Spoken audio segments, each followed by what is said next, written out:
আজকের টাটকা খবর। বৃষ্টি শুরু কলকাতা সহ দক্ষিণবঙ্গে। আজ কোন কোন জেলা ভিজবে চলো বিস্তারিত দেখে নেব। দক্ষিণবঙ্গে বর্ষা ঢুকেছে বেশ কিছুদিন আগে। বৃহস্পতিবার অল্প বিস্তার বৃষ্টি হয়েছে কলকাতায়। আজ থেকে বৃষ্টির দাপট বাড়বে মহানগরে, এমনটাই আপডেট দিয়েছে আবহাওয়া দপ্তর।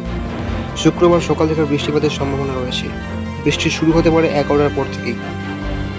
তাহলে কি শীঘ্রই কি বর্ষার স্পেল শুরু হয়েছে দক্ষিণবঙ্গে? আবহাওয়া দপ্তর সূত্রের খবর, আজ রাজ্যের সর্বত্রই কম বেশি সব বৃষ্টিপাতের সম্ভাবনা রয়েছে। ওদিকে বঙ্গোপসাগরে একটি ঘূর্ণিবাত তৈরি হয়েছে। আবহাওয়া দপ্তরের অনুমান এর থেকে নিম্নচাপের সৃষ্টি হতে পারে, যার জোরে মাসের শেষের দক্ষিণবঙ্গে বৃষ্টি বাড়বে। আবহাওয়া অফিস জানিয়েছে, বর্তমানে দক্ষিণা বাতাসে ভর করে প্রচুর জলীয় বাষ্প ঢুকছে। এর জেরেই বৃষ্টির সম্ভাবনা রয়েছে দক্ষিণবঙ্গে। পশ্চিমের জেলাগুলিতেও এবার বৃষ্টি বাড়বে। দক্ষিণবঙ্গের জেলাতেও হালকা থেকে মাঝারি বৃষ্টি চলবে। আজ থেকে বৃষ্টি বাড়তে পারে বলে জানিয়েছে আবহাওয়া অফিস। আবহাওয়া দপ্তর জানিয়েছে, দক্ষিণবঙ্গের অধিকাংশ অংশ ঢুকে পড়েছে মৌসুমী বায়ু। পাশাপাশি এবার গতিও পেয়েছে, যার জেরে আজ থেকে বৃষ্টি শুরু হয়ে যাবে।